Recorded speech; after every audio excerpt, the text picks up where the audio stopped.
Hi, I'm Katie Poushpom. This video is about my top tips for attending a theatre performance. Just a few tips to help you get the best theatre experience every time you go. You're welcome. So here are my tips. Number 1, tickets.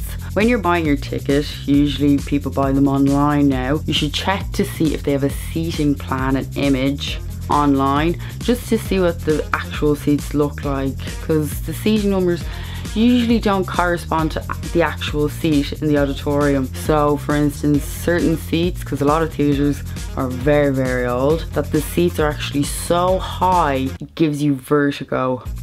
Back in the olden days, apparently people had no fear of heights. Fair play, that's dedication to go see a play. Or try find out if there's any like visual obstructions, like a lot of pillars. There's a few theatres where there's about 6 pillars in the one auditorium. The pillars were there all along, and back then people could see through these obstructions because we used to have magical powers.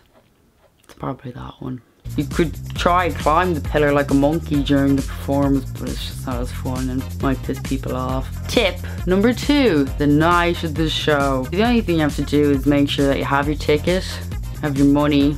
Well, you know the rest are grown adults, hopefully.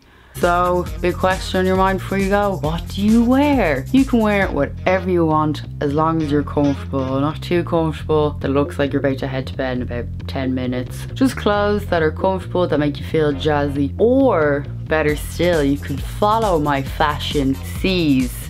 C for cat, not the ocean. The first C is you could wear a cape. Obviously, capes are amazing and they're really, really handy. So say there's a really scary part, you can bring up the cape to avert your eyes. I don't have a cool satin or silk cape, so this will have to do to avert your eyes. So then you won't be afraid. And then if you're crying, oh, so sad, so emotional and moving this play. Or if you get a bit cold, just wrap around yourself, ready to watch the play. So it's a cape, or if you're feeling fancy, you could wear a crown. Now, I know it looks like it cost me probably about 10 million euro. It didn't, it was actually only 5. People would think you're very important. You have to go around with one of these faces. Hello, where's my drink? Bring me to the auditorium. Carry me if you will. Or you could follow the final C. It's a cloud. Different. Fashion tips on top of theatre tips. I'm full of tips. Up to the bloody brim.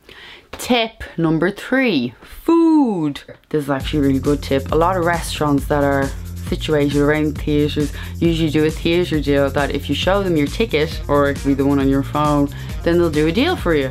But obviously if they aren't doing deals in association with a theatre, you can't just take out your ticket and be like, give me a deal. Most definitely probably just kick it out then. Make sure you don't eat in the theatre. You can be as strategic as you want. It's always going to make a noise, no matter if it's crisps, which is an auditorium's biggest enemy, or if it's chocolate. It still makes a weird crunching in the paper. Don't do it. Too much chaos. Then you have everyone staring at you and you're like, I'm sorry, I was hungry. And don't think that you'll be able to buy food at the theatre.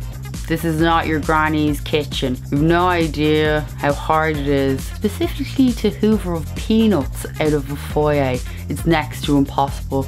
That's why you'll most likely be given either some type of popcorn or something really dry like a rice cake. Tip number 4, the performance. So you're entering the theatre, you're all excited, a bit confused because you can't find your seat because you thought E was down here but it's actually the other way.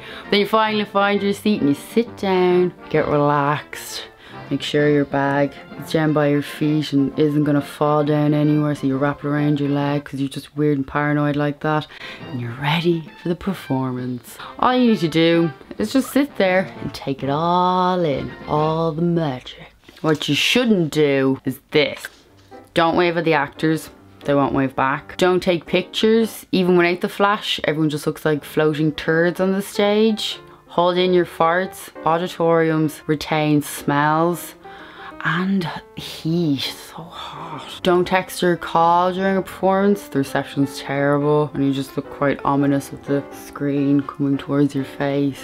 They'll definitely remember it. And make sure to be an active spectator. What I mean by that is don't just sit there and just be too afraid to do anything. If you find something funny, laugh. Something's really sad, cry. Something's really shocking, you should scream. No, you shouldn't really scream at the top of your voice, that'd be a terrible idea. Be an active spectator. Actors and actresses love that. They totally thrive off that energy and that relationship with the audience. And did you know, every time you don't clap or react to a performance, an actor or actress loses another skill from their acting CV. Tragic but true. Tip number 5, the interval. For those of you who don't know, an interval is a 15-minute long break in the middle of a play where you can go out to the foyer and then get a drink, go to the toilet, get a few other refreshments. What a lot of people won't tell you, don't know why, but there seems to be some type of strange time warp when you get into the foyer, because 15 minutes sounds like a decent enough time. It's not. It turns into a war zone because everyone's trying to escape from this heat-ridden and fart-ridden auditorium. Everyone legs it out at the same time. So this is what you have to do to avoid all that chaos and confusion. Go to the toilet straight away. The minute that curtain comes down or the lights go down, get out the door! Go to the toilet, specifically for women. Those things bloody fill up in like 2 seconds. Hopefully you've brought a friend with you. She can go get the drinks for you. Then when you come back, she can go to the toilet. Then you can go have your drink. Super! Once you're finished that, you can go out, float around, but quickly. Oh, wait, what's that? Interval's over. Back to the show. Tip number 6. Second half of the show. Second half of the show obviously is like tip number 4. Enjoy, be active, haha, cry, have an amazing time. But the most important thing is make sure you go to the toilet before you get back into that auditorium. You think you won't have to go to the toilet, but that sneaky little pint will have you bursting for the toilet. So much so you'll have really strange thoughts like, if I peed myself, would it be that bad? Yes, it would. You could never return there again. Probably have to change your name. Maybe move country.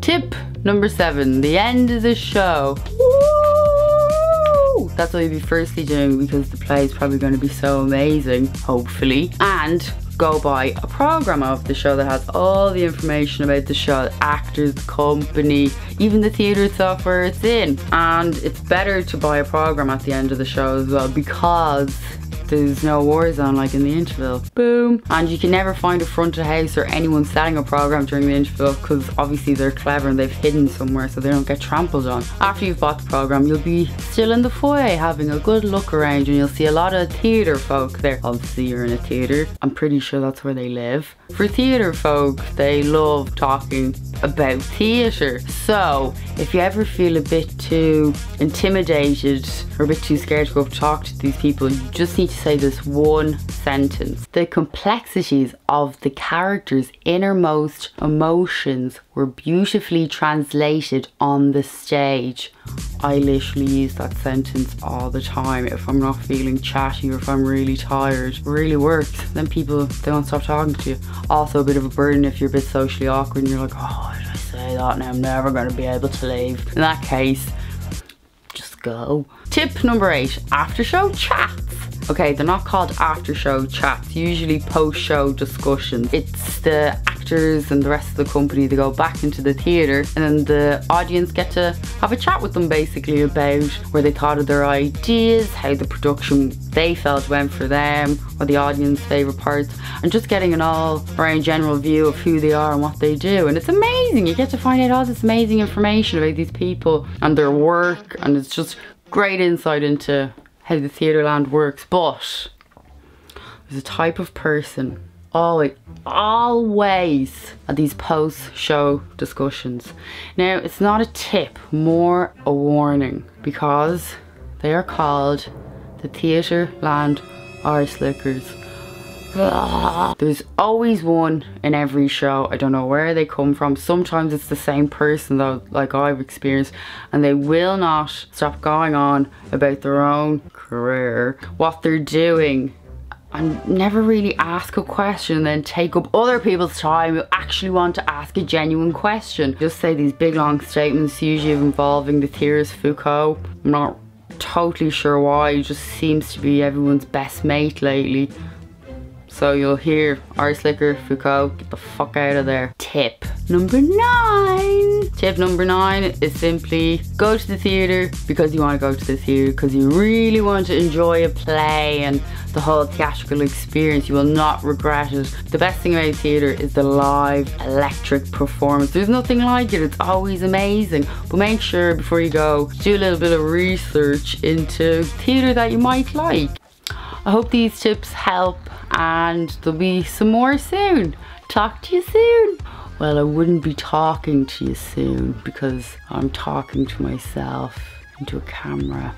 So watch me soon. Bye.